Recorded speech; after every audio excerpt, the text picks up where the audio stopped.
Hi, everybody. Good evening to you. I'm Nate Eaton. It is the 14th of May. Every night when I come on, I have to look down to see. I can never remember the date until I look at my watch or my phone or my computer or something. But it is the 14th of May. We are at day 23 of Chad Daybell's murder case and murder trial, I should say. 2 witnesses on the stand today. Interesting testimony coming out of the courtroom. Glad you are with us tonight. We'd love to know where you're watching from. And if you have any questions, please post those below too if you're on YouTube or Facebook, wherever you're watching. Glad you're here. My name is Nate Eaton. Every night we break down what happens in court that day for the Chad Daybell murder case. And we are well into week 6 of the trial, week 7 if you include jury selection, and getting through the witnesses one by one, now up to 66 witnesses as of today. Will we hit 70? We'll see. Tonight, we have a lot to talk about. We have Tammy's autopsy. We talked about this a couple of weeks ago when another witness took the stand, and this is a little different. This was a different medical examiner who took the stand and talked about Tammy's autopsy. And actually, I found her testimony quite fascinating, and her name is Dr. Lily Marsden. She really simplified how coroners or how medical examiners do autopsies, what they do, what they look for, and we'll break that down tonight. And then the other witness who was on the stand today was Rick Wright. He was an FBI agent based in Pocatello for 24 years. And now he's an FBI specialist, and he testified a lot about Alex's movements, the visit to Sportsman's Warehouse around the time of the shootings, the visits to the gun ranges, plural, around the time that Tammy was shot at in the driveway, and around the time that she died, and the time that Brandon Boudreaux was shot at in Arizona. So we'll talk about that too. So let's just jump right into it. Are you ready? I am. Here we go. So Dr. Marsden, one of the first things she talked about is the steps that she takes and her colleagues take when they do an autopsy. The first step when they get a body, well, first of all, let me back up. Dr. Marsden was there at the cemetery in Springville, Utah when Tammy was exhumed. She went to the cemetery, she observed the exhumation, nothing unusual or wrong. She followed the car to the medical examiner's office, the hearse, and then got there and then did the autopsy. And here are the steps that they follow. First, they do an x-ray of the body. Then they do an external examination. They look for bruises, scratches, not dents, what do you call it? Like the little impressions in the skin, things like that might give a sign of something that may have contributed to the death. Then there's an internal examination. They basically take out all of the organs and inspect them. They look to see if there's problems with the kidneys, with the heart, with the liver, with other organs that are inside of you, things like that. Then they, they remove the organs, they examine the organs, and then we see that they will remove the brain for dissection later. So the brain is not dissected right then, she said. They will take it and put it in some sort of liquid and have an issue.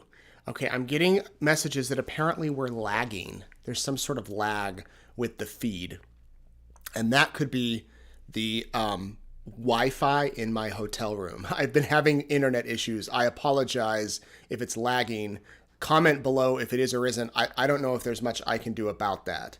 But I know I'm getting a lot of messages that we're lagging, and I hope that it improves as I get going. It happened earlier today when I was on a Zoom call. It was really lagging, and then it got better. So my apologies. I think I've told you before, I've moved around hotel rooms or hotels in the Boise area throughout the course of the trial. And some have amazing internet, breakfasts, and some have really good breakfasts and horrible internet, and some have both great internet and great breakfasts and gyms. Those are the qualifications. All right. Sorry to divert from there.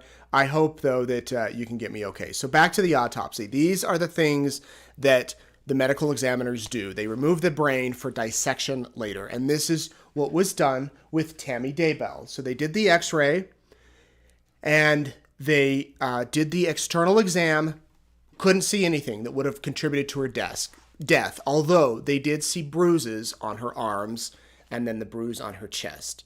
And then there was the internal examination that was done. Um, and, okay, I'm just getting direction here about our lag. I'm going to keep talking until I'm told otherwise. But I don't know if I need to restart the broadcast. I'd hate to do that. But let me just put up a standby. Just one moment.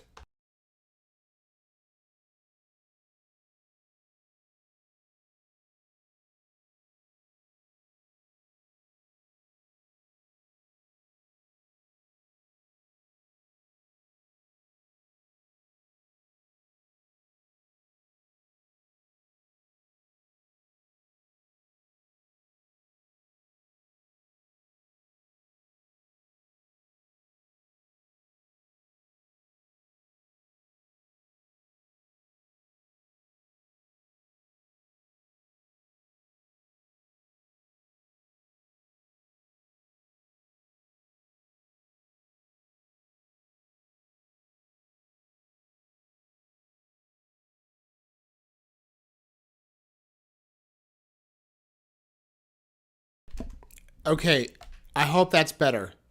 I hope it's better. I don't know if it's lagging or not, but hopefully things are improved, and I'm just going to keep talking. And I'm going to go back and tell you about the autopsy with Tammy Daybell. And if it gets super bad, I need Peggy and Jordan to keep me updated on my messages so that I know whether to restart or just keep talking. So, with that being said, Dr. Marsden said there was the bruises on Tammy's body, on the upper her arm, and the one bruise on her chest, but there was nothing else significant from looking at her body, doing the external examination, nothing on the X-ray, even the internal examination, nothing really stood out. There was fluids in Tammy's lungs, but that was about it. And she talked about, well, actually, I'm just going to play a clip right here that will, she gives a little bit more detail on what they were looking at during the autopsy. What were you able to determine, if anything, in relation to the bruises on Tammy Daybell? So all of the bruises on Miss Daybell were what we would call acute, which meant that under the microscope, the only thing there was bleeding into the soft tissues under the skin. So there was no inflammatory response. So the body had not started to mount a response to try to clean up the injury. What, if anything, were you able to determine in relation to the age of the bruising based on that? So I would consider these perimortem bruises, which would mean that they occurred probably within a couple hours of her death to maybe a few minutes after her death.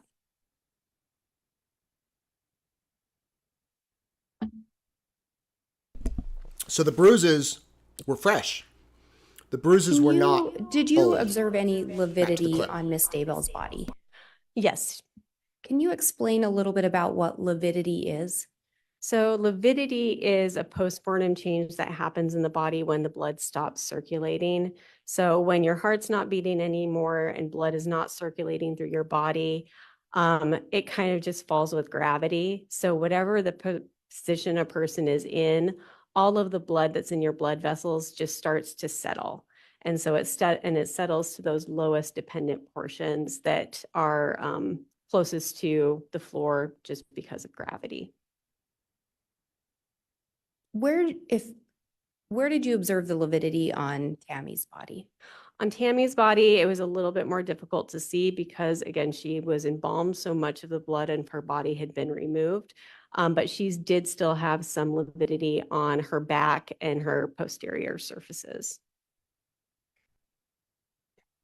And mentioning the embalming, does that create issues in conducting an autopsy? It can. In this case, did you feel that it affected your ability to perform the autopsy? No. Okay, so Tammy was embalmed, and because of that, there was very little blood left in her body. But Dr. Marsden testified that that was okay, because they were still able to collect fluid from her eyes. She still had urine in her bladder, and they were able to inspect her liver. And because of that, they were able to do some testing. You heard her there talk about the bruises. The bruises were fresh. They had not been, it's not like they were there for some time. She went on to address the pulmonary edema. This is something that John Pryor has brought up in the past, along with the seizures. We've heard a lot about Tammy may have suffered a seizure. She may have had brain problems. There may have been, some sort of something along those lines. There was no sign of that. Here's the doctor again. Did you find any explanation or anything to explain the cause of death? Not with toxicology.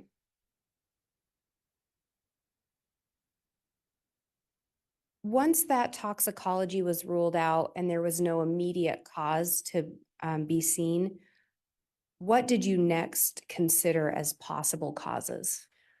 So when we have negative autopsies like this, so it's not an autopsy that's completely normal, but there is no cause of death that we're able to see. There's a few things that we have to consider. So we consider, seizure disorders. We consider cardiac arrhythmias, and as far as non-natural causes, we consider asphyxia. So we have to really take a look at all of these possibilities and see what is the most likely and what can essentially be ruled out. So in Tammy Daybell's case, we initially got some information at first that she had been having some minor shaking fits that looked like seizure activity. So we had our neuropathologist examine the brain very thoroughly to see if there was any possible reason why she could be having seizures. It is extremely unusual for a 49-year-old woman to just spontaneously start developing seizures without some anatomic reason, like a tumor or a brain bleed or something like that. And we just weren't able to find anything. The other thing that we think about are cardiac arrhythmias. So with cardiac arrhythmias, so abnormal heartbeats in the heart that can lead to sudden death, these again are very unusual in a 49-year-old who has no history of palpitations or anything that has been evaluated by a physician. So her heart was structurally normal. It was the normal size. It did not have dilated chambers. All of her valves were normal. So there was really no great reason why she would be experiencing a cardiac arrhythmia at this time of her life without anything preceding it. Did I mention that this doctor has done 2,000 autopsies? She's experienced, she's done it, she knows what she is doing, and she said that it just would be so abnormal to have somebody of Tammy's age in the health condition that she was suddenly have a seizure that would kill them, that would take their life. She went through the 5 manners of death. When somebody dies, here are the manners of deaths that the coroner, or the medical examiner I should use, and by the way, I'll pause there to explain the difference. Many states have medical examiner systems. Many states have coroner systems. A medical examiner is a doctor, a trained doctor who's been to school, who does autopsies, who really does this day in, day out. It's their full-time job. Utah has such a system. In Idaho, we have the coroner system in most counties. And that coroner could be me. It could be, if I'm elected, could be you, could be, if you're an Idaho resident, you live in that county, you could run for coroner and be elected.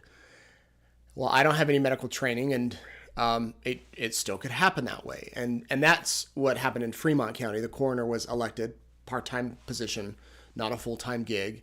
And so in Utah, they're the ones that did the autopsy on Tammy Daybell when she was exhumed. The ones that did the autopsy on JJ and Tylee was the medical examiner in Ada County in Boise. All of the bodies in northern or in eastern Idaho are taken to Boise to the ME's office when they need autopsies. And here are the 5 manners of death that medical examiners and coroners have to put on the death certificate to declare when somebody dies. First, there's natural, accident, suicide, homicide, and cannot be determined. Now, Tammy Daybell, her manner of death was homicide.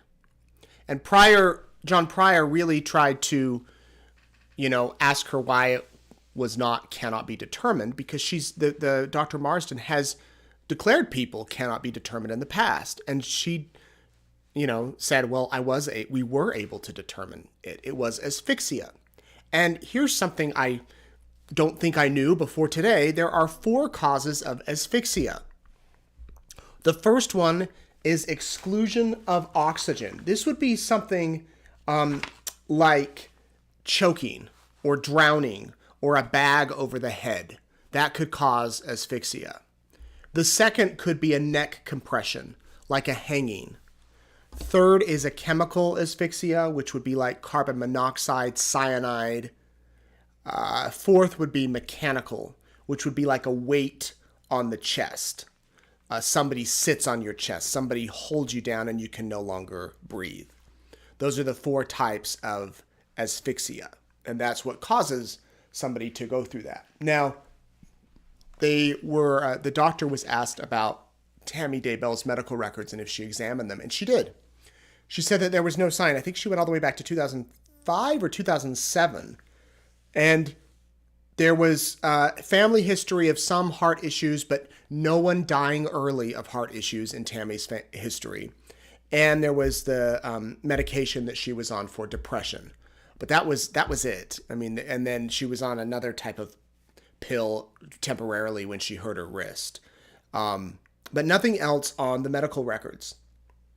I want to play a little bit more about the bruises on Tammy's body and if she was stiff and what causes somebody when they die to go stiff. Remember, this is all trying to determine if the story Chad Daybell told the coroner when she arrived at the house, if it's true, if it's legit, and what ended up happening when it wasn't legit and she just didn't die in her sleep. And do dead bodies roll out of bed? No, they don't. Here's a little bit more. If someone's been described as stiff and potentially dead for a few hours, would you expect that body to be bruised by some kind of external factor at that point? Not at that point. And when we talk about the various ways that asphyxia can occur, can some of those not leave any external signs? Absolutely. Can some of them not leave very many internal signs? Absolutely. Is one of the internal signs of asphyxiation the pulmonary edema? It can be.